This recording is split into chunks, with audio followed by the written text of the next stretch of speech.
Saludos, es un gusto estar nuevamente compartiendo estas presentaciones con ustedes. En esta ocasión vamos a hablar acerca de el último de los recursos que hemos estado comentando sobre este contenido programático y es la segunda parte de los estudios de casos de políticas públicas en México. En esta ocasión estaremos abordando las políticas públicas en materia de combate a la pobreza y en materia de igualdad de género. Muy interesantes ambos temas.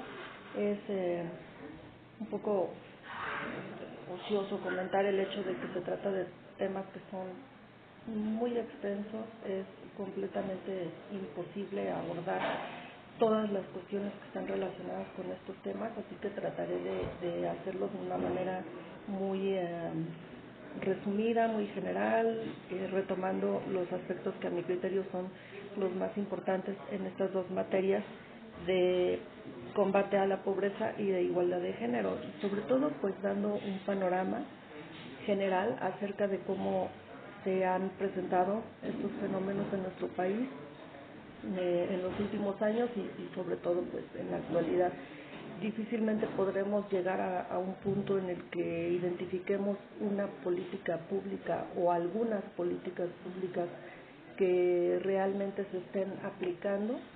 Sí podremos señalar algunas acciones que se pueden realizar, algunas de ellas se están realizando, sin embargo los resultados pues todavía no están a la vista. Sin embargo, pues lo importante es tener presente cómo se presenta el fenómeno, cómo se ha desarrollado este fenómeno y sobre todo pues el tener claro cuáles son los puntos de abordaje de esta problemática para la instauración o la implementación de políticas públicas en la materia. Y en el primer rubro, que es el relativo a las políticas sociales y de combate a la pobreza, tenemos que entre los años 1990 y 2020 en nuestro país se mostraron avances modestos en el combate a la pobreza y la desigualdad. Sin embargo, los niveles actuales son similares a los que se han observado desde hace varias décadas y también son altos si comparamos estos niveles con los de otros países de América Latina que incluso son similares en cuanto a pues las condiciones generales, ¿no?, que se presentan en nuestro país. Existen muchas brechas todavía, brechas estructurales en nuestro país. ¿Qué debemos entender por una brecha estructural? Son las expresiones de la desigualdad amplias y persistentes, es decir, estructurales en diversas áreas sociales, económicas y territoriales que obstaculizan el desarrollo. Una brecha es una limitante para alcanzar un mayor crecimiento económico y mayor bienestar, así como desarrollo sostenido, incluyente y sostenible en el largo plazo para todos los países de renta media como lo es México. Además, la reciente pandemia que hemos vivido y experimentado a nivel mundial ha ocasionado una de las caídas económicas más profundas de los pasados 100 años. Esto tendrá un impacto negativo, de hecho ya lo podemos estar viendo en el desarrollo económico y social del país en el mediano y largo plazo, y es muy posible que se incrementen estas brechas estructurales. En este panorama pues hay grandes desafíos para alcanzar los objetivos de desarrollo sostenible de los que hemos estado hablando ya en ocasiones anteriores, que son algo así como un plan maestro para conseguir un futuro sostenible para todos. Estos retos también se relacionan y se incorporan con los desafíos globales a los que nos enfrentamos todos los días, como la pobreza, la desigualdad, el clima, la degradación ambiental, la prosperidad, la paz y la justicia. La situación económica y social de México a lo largo de las 3 décadas más recientes presenta luces y sombras. Si la economía ha alcanzado una estabilidad de precios, tipo de cambio y tasas de interés, es decir, estabilidad monetaria y cambiaria, también se ha distinguido por registrar bajos niveles de crecimiento económico, con niveles persistentes y altos de pobreza y desigualdad, si lo comparamos con otros países de desarrollo similar en el mundo. México es una economía emergente de ingreso medio y ha experimentado muchas transformaciones socioeconómicas desde finales de los años 80. Desde entonces se ha llevado a cabo un proceso de apertura económica y financiera con una creciente integración del país a la economía regional y global, particularmente con la de Estados Unidos. Para el periodo 1990-2020 también se registró una desaceleración de la inflación, manteniéndose abajo del 10% anual desde el principio de la década 2000. La tasa de desempleo también ha mostrado una tendencia estable, alcanzó un promedio de 4.1%. Esta situación destaca dado que a lo largo de estos años el país experimentó al menos 3 grandes crisis económicas. Sin embargo, desde 2006 la tasa de subempleo se ha situado entre el 6 y el 12% de la población económicamente activa y la tasa de informalidad se ha incrementado entre el 56 y el 60% de la población activa. Tenemos un alto porcentaje de informalidad. En el mismo periodo el déficit fiscal se ubicó en un promedio del 1% del Producto Interno Bruto. Sin embargo, el cociente de deuda sobre el Producto Interno Bruto de México pasó del 37.4% en 1990 a un 52.1% en 2020.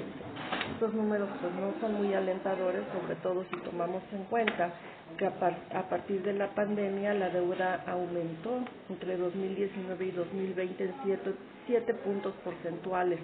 Esto incrementa la presión sobre las finanzas públicas. El crecimiento promedio anual de la productividad laboral en México fue significativamente menor que el de Estados Unidos. También las brechas de productividad entre las entidades federativas se han ensanchado. Por ejemplo, economías de Querétaro, Zacatecas y Aguascalientes presentaron mayor crecimiento que el que se observó en Baja California Sur y Campeche. Todo esto de acuerdo con datos de la CEPAL. Y por lo que hace al sector externo, el déficit en cuenta corriente reportó un nivel de 1.2% del Producto Interno Bruto entre el 90 y el 2020 y la inversión extranjera equivalente a un 2.4% del PIB anual en promedio. Y bueno, pues esto nos lleva también a identificar que la elevada desigualdad de nuestro país, así como en el resto de los países de América Latina y del Caribe, es un obstáculo para el desarrollo. Es un fenómeno estructural que se manifiesta a través de múltiples círculos viciosos y avanzar hacia su reducción significativa es un objetivo de la Agenda 2030 para el Desarrollo Sostenible que todos los países de la región suscribieron en el año 2015 y donde tenemos grandes retos y grandes objetivos por alcanzar. Una mayor equidad es eficiente porque genera instituciones inclusivas y una cultura que premia la innovación y el esfuerzo y no la clase social. El pueblo indígena, la afrodescendencia, el género y las conexiones políticas de los actores económicos. Además, permite el acceso a oportunidades en las mismas condiciones en un contexto de revolución tecnológica. También fortalece las democracias, que son las que proveen más bienes públicos y externalidades positivas que demandan el cambio técnico y acarrea la estabilidad económica y política, el cuidado del medio ambiente. En un contexto como en el que hoy estamos viviendo, que es de economía globalizada, ayuda a la expansión de la demanda agregada y reduce la intensidad de los conflictos internos y externos, pues promueve el desarrollo. La reducción de la pobreza, la extrema pobreza y la desigualdad en México ha sido muy modesta en los últimos 30 años. Persisten niveles muy altos de estos fenómenos. La desigualdad de género, las étnico-raciales, las territoriales, la desigualdad de ingresos, todas las relacionadas con las oportunidades y las diferentes etapas del ciclo de vida de las personas son ejes estructurales de la desigualdad en México en la medida que determinan niveles de ingresos y acceso a los recursos productivos, a la educación, a la salud, al trabajo decente, a la protección social y a los espacios de participación, entre otros. Estas desigualdades potencian a lo largo del ciclo de vida e interactúan simultáneamente o a través de procesos acumulativos y generan núcleos duros de pobreza. Estos núcleos duros además presentan vulnerabilidad y desigualdad y su solución requiere una acción concentrada y sostenida de toda la sociedad. Volvemos al punto de que las políticas públicas no deben ser solo políticas gubernamentales, sino que toda la sociedad debe verse involucrada en su creación, en su implementación, por supuesto. De acuerdo con la información de Coneval, desde el 2008 hasta el 2018, en esta década, la pobreza en México mantuvo una disminución moderada. La población en condiciones de pobreza multidimensional en 2018 tuvo una reducción de 2.7 5 puntos porcentuales respecto del 2008. Y la pobreza extrema en 2008 afectó un 7% de la población, mientras que en 2008 representaba un 11%. Una disminución muy moderada, de hecho, pero bueno, sí se vio una reducción. En 2020, en un contexto de crisis económica que hemos estado comentando, la tasa de pobreza nuevamente aumentó a un 43.9% y la tasa de pobreza extrema aumentó un 8.5%. En 2018, de acuerdo con datos de Coneval, el 41.9% de la población en México vivía en situación de pobreza. Estamos hablando de 52 millones de personas y 7.4 en pobreza extrema, casi 10 millones de personas. Además, los niveles de pobreza en las zonas rurales son críticos y afectan a la población indígena y afrodescendiente en mayor medida que a la no indígena ni afrodescendiente. El Coneval identifica que son 6 las principales carencias sociales: el rezago educativo, la carencia de acceso a los servicios de salud, la carencia de acceso a la seguridad social, la carencia de calidad y espacios de la vivienda, la carencia de acceso a los servicios básicos en la vivienda y la carencia de acceso a la alimentación. En las 24 de las 32 entidades federativas se observa una reducción del porcentaje de la población en situación de pobreza. Las 3 que presentaron la mayor reducción fueron Aguascalientes, Hidalgo y Tlaxcala. El mayor reto sigue siendo, por supuesto, en el sur del país, donde se encuentran entidades con mayor porcentaje de población en situación de pobreza, como sabemos, los estados de Chiapas, de Guerrero, de Oaxaca y de Veracruz. Durante el 2020, debido a los efectos negativos de la pandemia, las tasas de pobreza extrema y desigualdad tuvieron un incremento significativo por el fuerte aumento del desempleo, la contracción del consumo y la ruptura de cadenas comerciales. Aunque hubo efectos compensatorios de nivel de precios, dada la contracción de la demanda, las familias de menores ingresos también enfrentaron el aumento de los precios en bienes y servicios básicos. Las familias cuyos ingresos dependen de empleos informales, por supuesto, fueron las más afectadas. El número de personas en situación de pobreza en México aumentó en 3.8 millones de personas y su tasa pasó del 41.9% en 2018 al 43.9% en 2020. Por su parte, el número de personas en pobreza extrema aumentó en 2.1 millones de personas y su tasa pasó del 7% en 2018 al 8.5% en 2020. En términos de carencias sociales, el mayor cambio entre el 2018 y el 2020 fue un aumento de 12 puntos porcentuales en la carencia por acceso a servicios de salud. Esta pasó del 16.2% al 28.2%. Otras carencias que aumentaron fueron el rezago educativo con un incremento de 0.25 puntos y la carencia por acceso a alimentación nutritiva de calidad en 0.31 puntos porcentuales. También encontramos otro factor muy importante detrás de la pobreza y la desigualdad. De acuerdo con datos del Centro de Estudios Espinosa Iglesias, 86 de cada 100 personas nacidas en hogares más pobres no logran superar la condición de pobreza a lo largo de su vida. En cambio, solo 27 de cada 100 nacidas en los hogares más pobres logran superar la condición de pobreza. Estas cifras nos hacen darnos cuenta de que este problema de pobreza y de rezago es muy complejo y existe un enorme reto para nuestro país en superar la pobreza. Además, la pandemia ha generado que el número de personas en condiciones de pobreza y pobreza extrema se incremente de manera persistente. Hay una marcada amplitud de desigualdades existentes en México entre la población urbana y la rural en diferentes territorios del país. Esta desigualdad es estructural porque es amplia y duradera y aunque las brechas verticales se reducen, esto sucede de manera muy lenta y diferenciada entre los distintos grupos de la población. Estas disparidades se suelen reducir de manera menos marcada para las mujeres y las poblaciones indígenas que para el resto de la población. En México hay importantes brechas estructurales rurales, urbanas y territoriales. Además, aunque ciertas brechas se reducen, esto ocurre debido a una aparente degradación de los indicadores de desarrollo urbano. La reducción de la brecha de pobreza se debe a un mayor aumento de la tasa de pobreza en áreas urbanas que en áreas rurales. entonces se encuentran indicios de existencia de trampas de pobreza en el ámbito territorial. Es necesario que se construya una agenda pública privada focalizada a la disminución de las brechas estructurales, porque su tratamiento requiere de un conocimiento fino de las características de desigualdad y de la acción conjunta, y sobre todo esto, y es lo que resaltamos, de una diversidad de actores, entre los que están el gobierno, la iniciativa privada, la sociedad civil y por supuesto la academia.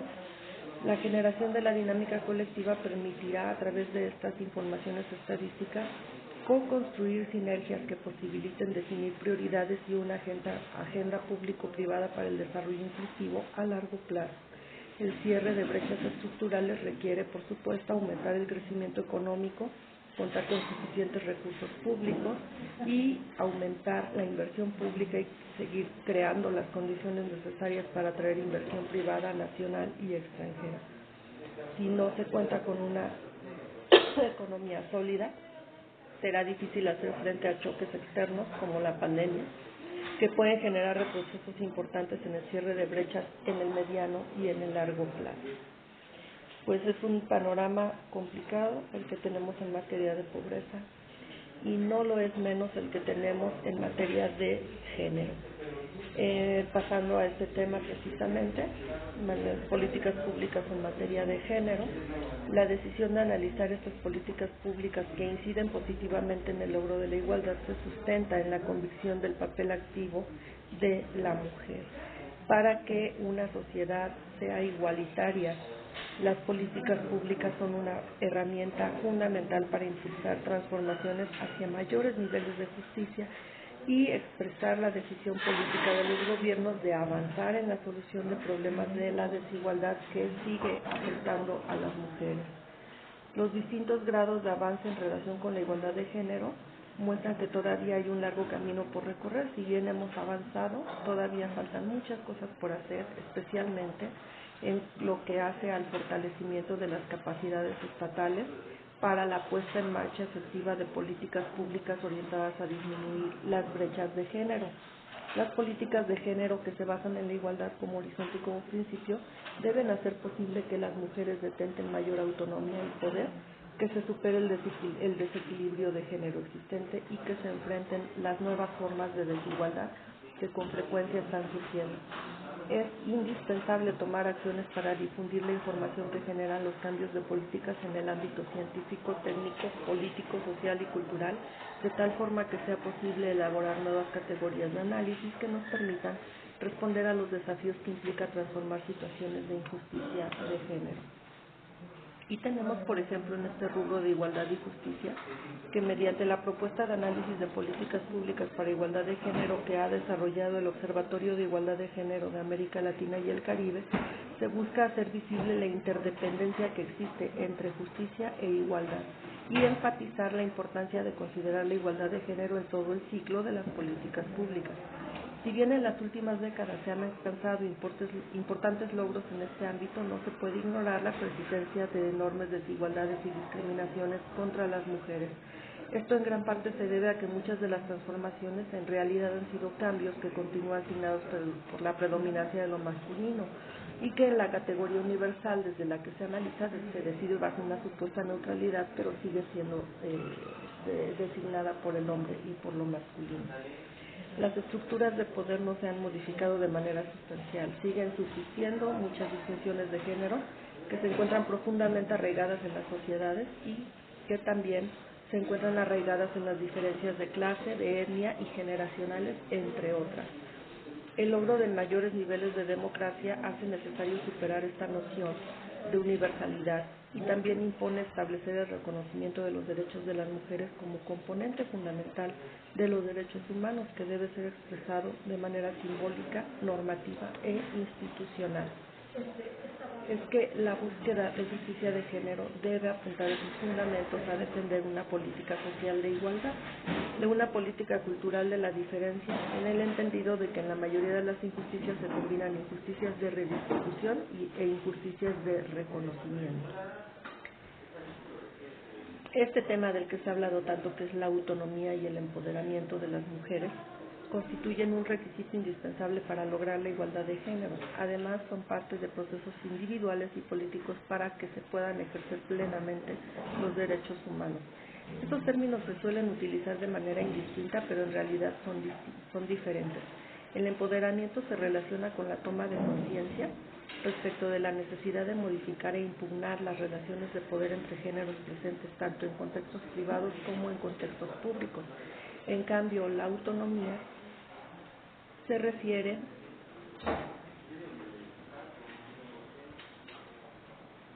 a un concepto político y se entiende como la capacidad de las personas para tomar decisiones libres e informadas sobre sus vidas, de manera que puedan ser y hacer en función de sus propias aspiraciones y deseos en el contexto histórico que las hace posibles. Por supuesto, la libertad de los individuos para hacer, actuar y disponer de bienes en una sociedad. Estos individuos que son parte de sectores distintos de la sociedad, sus voces deben ser escuchadas y es un elemento indispensable para que hablemos de la calidad de vida y de la calidad de democracia en relación con el género. La autonomía entonces la vamos a entender como el grado de libertad que una mujer tiene para actuar de acuerdo con su elección y no con la de otros. Hay una estrecha relación en la adquisición de la autonomía y los espacios de poder que puedan existir tanto individual como colectivamente. Es por eso que manejamos en el mismo rubro, ¿no? Es decir, el empoderamiento y la autonomía de la mujer. Vamos a mencionar solo de forma sucinta algunas políticas públicas en materia de género. Tenemos en primer lugar la autonomía física, que es el derecho de todas las mujeres a vivir una vida sin violencia y considerar este tipo de agresión como un atentado a los derechos de las mujeres.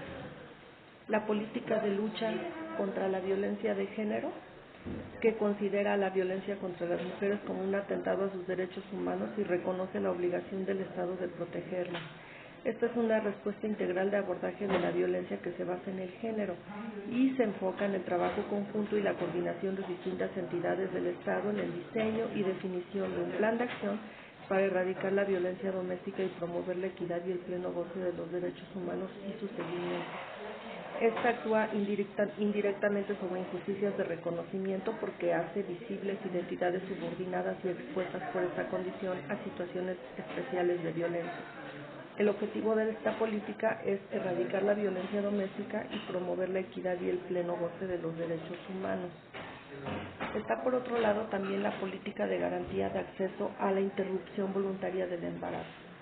Esto se tiene que hacer mediante la despenalización y la normativa para asegurar el acceso a la interrupción voluntaria del embarazo. Se abordan injusticias relacionadas con el derecho a la salud, a la equidad de género y a la justicia social. Se hace frente a una injusticia en materia de respeto a los derechos fundamentales, a la vida, a la salud, a la igualdad y a la autonomía reproductiva de las mujeres. Es un reconocimiento al derecho fundamental que la mujer tiene a tomar decisiones libres e informadas sobre su propio cuerpo y su objetivo es asegurar el acceso a la interrupción voluntaria del embarazo de acuerdo con lo que establezca la ley.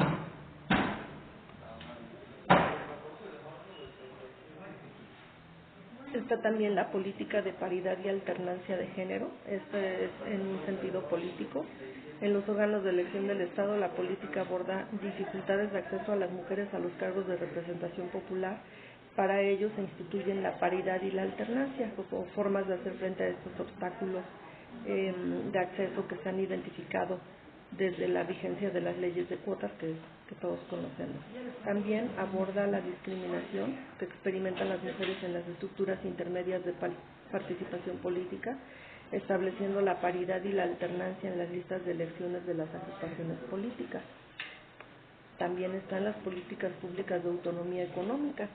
Se enfrentan en relación con las mujeres injusticias de redistribución que se traducen en una menor acumulación de fondos provisionales para las mujeres que trabajan en forma remunerada, así como la ausencia de protección en la vejez para las mujeres que se han dedicado al trabajo doméstico no remunerado. La actuación en ambos casos, conduce a paliar la injusticia en el ámbito del reconocimiento, valorar el aporte de las mujeres al trabajo reproductivo. Esta política se orienta a resolver una injusticia redistributiva, disminuyendo las brechas de pensión entre hombres y mujeres y aportando a fortalecer la autonomía económica de las mujeres. pues como habíamos mencionado, son varios los puntos que sobresalen en esta cuestión de la pobreza y de la igualdad de género. Hemos tratado de poner los trazos más generales de las mismas para un análisis más concienzudo sobre el respecto. Aquí tenemos bibliografía muy interesante que nos permitirá ahondar en el conocimiento de estos temas tan importantes para nuestro país y para toda la América Latina. Entonces, muchas gracias por su atención. Hasta la próxima.